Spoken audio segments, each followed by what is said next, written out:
So people welcome back to my channel. इस वाले video में मैं तुम्हारे साथ बहुत ही पावरफुल स्ट्रैटेजी शेयर करूंगी। ध्यान से इस वीडियो को देखना, ये स्कोरिंग तुम्हारी इंक्रीज करवा करेगा। ये सेम स्ट्रैटेजी, ये सारे पॉइंट्स मैंने अपने स्टूडेंट्स को बताया था और खुद की ओन सिस्टर को बताया था जब उसका सीए फाउंडेशन था।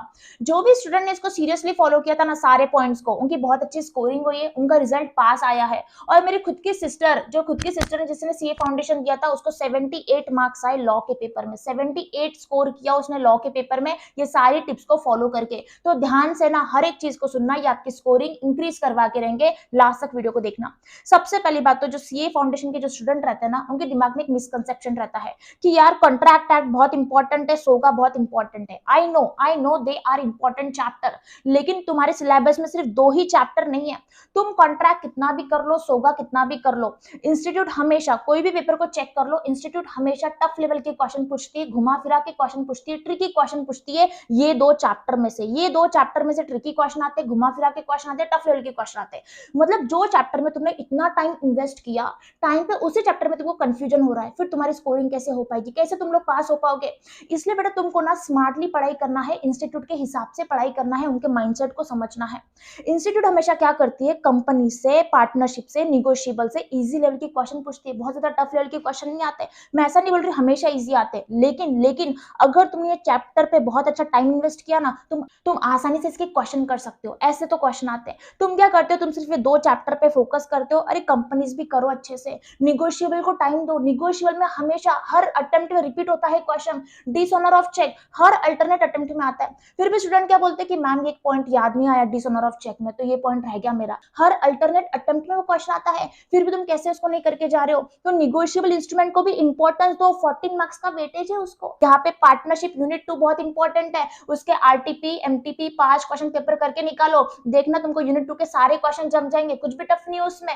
कंपनीज एक्ट भी काफी इजी है। ये 3-4 चैप्टर मिलके 60 मार्क्स का वेटेज है इन चैप्टर को। Are you getting? फिर अपने को सोगा और कॉन्ट्रैक्ट भी करना है, ऐसा नहीं कि कोई चीज को स्किप करना है, लेकिन अपने को ये भी समझना है कि अपने को स्कोरिंग करने के लिए ना इजी चैप्टर पे भी फोकस करना पड़ेगा। अगर इजी चैप्टर पे फोकस करोगे तो स्कोरिंग इंक्रीज होगी, क्योंकि इंस्टीट्यूट यहाँ से इजी लेवल के क्वेश्चन पूछती है। आईआरएफ का मैंने बहुत अच्छा वीडियो डाला है, एक डिटेल वीडियो डाला है, आईआरएफ का एक वीडियो देख लो। और मैंने ना कीवर्ड की पीडीएफ टेलीग्राम चैनल पे डाला है, उस कीवर्ड की पीडीएफ में से सारी चीजें पढ़ लो। उसके बाद आईआरएफ का एक भी क्वेश्चन नहीं आएगा। आईआरएफ में तुमको क्या करना है, बस वो वीडियो देखना है और कीवर्ड की पीडीएफ में से हर चीज पढ़ के निकालना है। 6 मार्क्स श्योर तुमको इस पीडीएफ से मिलने वाले हैं, इस चीज की श्योरिटी है। उसके बाद आईआरएफ से कुछ भी नहीं आ सकता। उस पीडीएफ को पढ़ के निकालो, 6 मार्क्स तुम्हारे वही की वही हो जाएंगे। Are you getting? 10 से 12 दिन में इन चैप्टर को करके निकालो, उसके बाद बाकी टाइम इन्वेस्ट करो कॉन्ट्रैक्ट और सोगा पे। ये भी करना है, ठीक है? स्किप तो कुछ नहीं करना है। पिछले बार मुझे स्टूडेंट पूछ रहे थे कि मैम मैंने ना unit number 7, unit number 8 skip कर दिया है कॉन्ट्रैक्ट का, और यूनिट नंबर 4 भी स्किप कर दिया, चलता है क्या?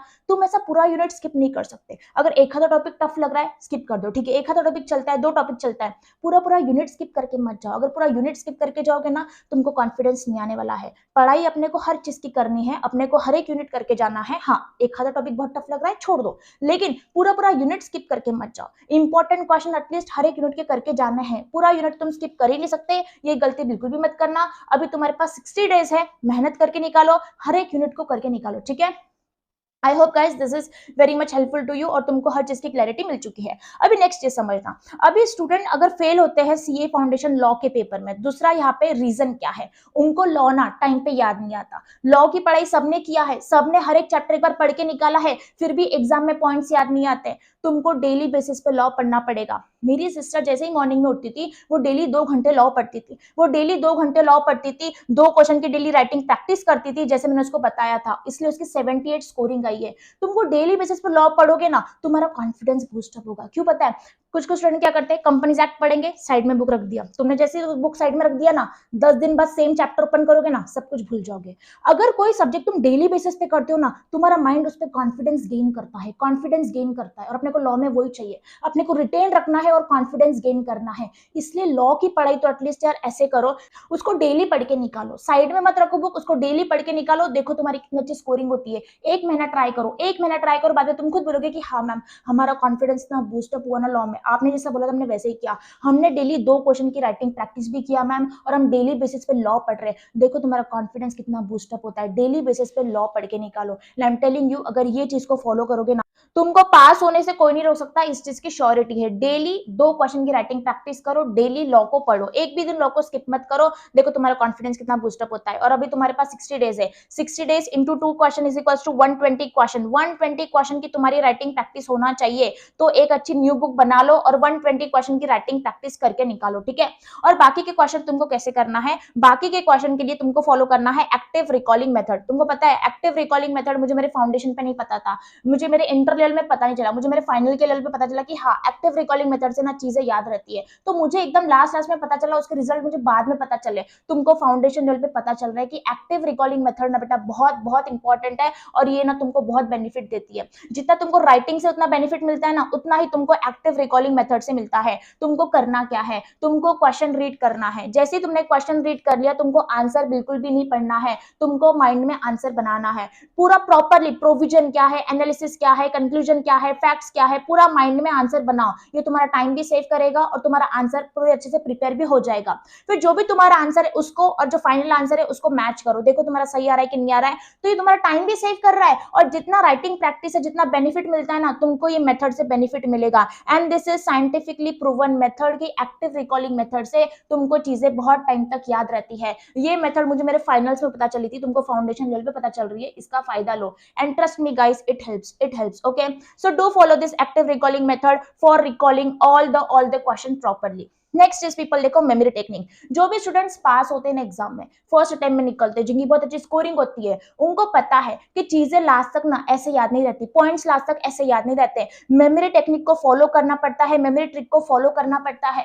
तुमको पता है अभी ना जनवरी 26 में ना 4 से 5 क्वेश्चन ऐसे आए थे जिसमें मैंने मेमोरी ट्रिक बनाया था, वीडियो बनाया था, और पता है स्टूडेंट ने उसको फॉलो किया था। मुझे एक स्टूडेंट का मैसेज आया कि मैम जैसे ही मैंने देखा ना राइट्स ऑफ ट्रांसफर, मुझे ना ही मुझे कंसेप्ट याद है, ना ही मुझे कुछ याद है, मुझे बस आपका वो ट्रिक याद आई, आपने बताया था ABC, मैंने सीधा लिख लिया। रीडिंग टाइम में उसने क्या किया, क्वेश्चन के साइड में उसने सीधा ट्रिक को लिख लिया, ABC लिख लिया। उसको सारे पॉइंट्स याद आ गए कि A से मैम ने अकाउंट्स बताया था, B से मैम ने बुक्स बताया था, C से मैम ने कंडक्ट बताया था। मतलब यहाँ पे मेमोरी ट्रिक उसने पढ़ा था, 3 से 4 क्वेश्चन उसके वहीं पे सॉल्व हो गए और वो बच्चा पास हुआ। जनवरी 27 अभी जो रिजल्ट आया ना, ही इज पास। उसने CA फाउंडेशन क्लियर कर दिया। उसका मैसेज आया था कि मैम अभी CA इंटर के लिए कहाँ पे क्लासेस ज्वाइन करूं।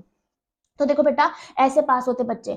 तुमको मेमोरी टेक्निक, मेमोरी ट्रिक को भी फॉलो करना पड़ेगा। लॉ में चीजें लास्ट तक याद नहीं रहती, अभी पढ़ के निकाल लो, देखना 20 दिन बाद, 30 दिन बाद वो पॉइंट याद नहीं रहेंगे। वो याद रखने के लिए ना मेमोरी ट्रिक को पढ़ना पड़ेगा। तो मेमोरी ट्रिक को पढ़ो। सारे क्वेश्चन के लिए नहीं पढ़ना है अपने को सिर्फ करना है इंपॉर्टेंट क्वेश्चन के लिए और टफ क्वेश्चन के लिए।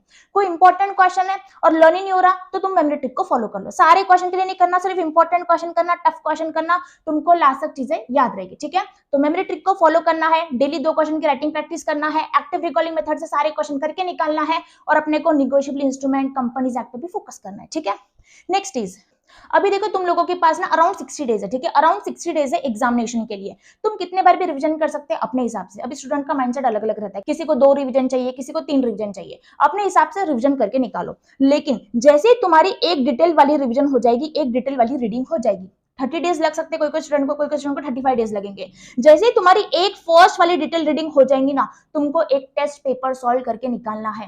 टेस्ट पेपर सॉल्व करना एक कंपलसरी स्टेप है, एक कंपलसरी स्टेप है। जब तुम कोई टेस्ट पेपर सॉल्व करके निकालते हो ना, तुमको क्लैरिटी मिलती है कि यार मैं कहाँ पे गलत जा रहा हूँ। अच्छा, मुझे तो लगा था मुझे कंसेप्ट आता है, बट मुझे तो लिखते आ रहा ही नहीं, मुझे पॉइंट रिकॉल हो रही ही नहीं, मुझे क्यों नहीं आ रहा, इसका फॉर्मेट क्यों नहीं समझ में आ रहा। तुमको हर चीज ना बाद में समझ में आती है टेस्ट पेपर सॉल्व करने के बाद। तो टेस्ट पेपर सॉल्व करना is a compulsory step, is a compulsory step. अभी तुमको टेस्ट पेपर सॉल्व करके निकालना है। जैसे ही तुम्हारी फर्स्ट रीडिंग हो जाएगी, एक टेस्ट पेपर सॉल्व करो, उसके बाद तुमको क्लैरिटी मिल जाएगी कि मैं कहाँ पे गलत जा रहा हूँ। फिर तुम्हारे पास और टाइम बचेगा, 15 to 20 डेज लास्ट में और बचेंगे। फिर तुम इंप्रूवमेंट कर सकते हैं। जो जो चीजें तुमको यहाँ पे पता चली ना टेस्ट पेपर में, उस पर तुम पूरा इंप्रूव कर सकते हैं लास्ट के 15 डेज में। अभी ना टेस्ट पेपर में भी प्रोवाइड करती हूँ, chapter wise test series provide करती हूँ, मॉक टेस्ट प्रोवाइड करती हूँ। और जो जो स्टूडेंट ने अभी जनवरी 26 के लिए मेरे पेपर दिया था, मैं ऑलमोस्ट नहीं बोल रही हूँ, ऑल स्टूडेंट्स आर पास। मतलब जो जो सब्जेक्ट उन्होंने मेरे से टेस्ट सीरीज लिया था, उस सब्जेक्ट में वो पास हो गए।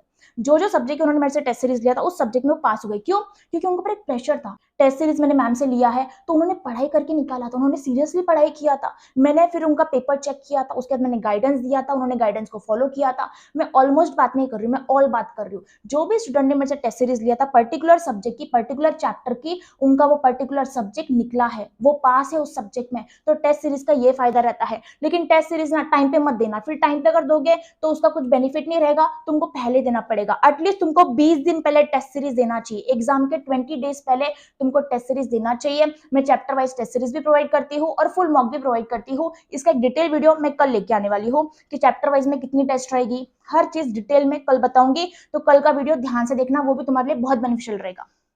Next is people, very important thing is, जो भी तुमने चैप्टर पढ़ा है, चाहे अकाउंट्स हो, चाहे मैथ्स हो, चाहे लॉ, जो भी तुमने चैप्टर पढ़ के निकाला है ना, तुमको क्या करना है 7 डेज बाद, ये ट्रिक को जरूर फॉलो करना। 7 डेज बाद ना तुमको खुद को टेस्ट करना है कि यार मैंने 7 डेज पहले एनपीओ तो देखा था, एनपीओ की सम सॉल्व किया था। 7 डेज बाद क्या करो, रेंडमली कोई भी क्वेश्चन ओपन करो और वो एनपीओ का सम सॉल्व करके देखो कि मुझे याद आ रहा है क्या, मैंने कंपनीज एक्ट किया था। 7 डेज बाद रिकॉल करने का ट्राई करो, अच्छा मुझे कंपनीज एक्ट याद आ रहा है क्या। तुमको ना 7 दिन बाद, 8 दिन बाद ना खुद को टेस्ट करना पड़ेगा कि जो मैंने पढ़ा था मुझे याद आ रहा है क्या। इससे तुमको समझ में आएगा कि मैं सही डायरेक्शन में जा रहा हूं कि नहीं जा रहा हूं। इसलिए खुद को टेस्ट करते जाओ, बार बार रैंडमली खुद को टेस्ट करने का मैं ये हमेशा करती थी। जो भी मैंने पढ़ा है ना पास्ट में, 7 दिन बाद, 8 दिन बाद ना खुद को टेस्ट करती थी कि मुझे आ रहा है कि नहीं आ रहा है याद, मेरी प्रैक्टिस ठीक से हुई है कि नहीं है, और इससे मुझे क्लैरिटी मिलती थी और फिर बाद में मैं प्रैक्टिस करती थी। तुमको खुद को रैंडमली टेस्ट करना पड़ेगा। खुद को रैंडमली जब तक टेस्ट नहीं करोगे तुमको क्लैरिटी नहीं मिलेगी मैं सही तरीके से पढ़ रहा हूँ कि नहीं पढ़ रहा हूँ। ठीक है, I hope guys all this tips are very much helpful to you. ये सारी टिप को जरूर फॉलो करना, बहुत ही सिंपल टिप है। मैंने कोई दूसरी चीज तुमको आउट ऑफ द सिलेबस नहीं बताई, एक नॉर्मल टिप्स बताई है, इससे ना तुम्हारी स्कोरिंग जरूर इंक्रीज होगी। इन सारी टिप को फॉलो करना। Okay, so guys meet you in the next video, till then have a good day. बहुत अच्छे से पढ़ाई करो, कुछ भी डाउट आता है मुझे पूछो, मैं जरूर आंसर करूंगी। Have a nice day.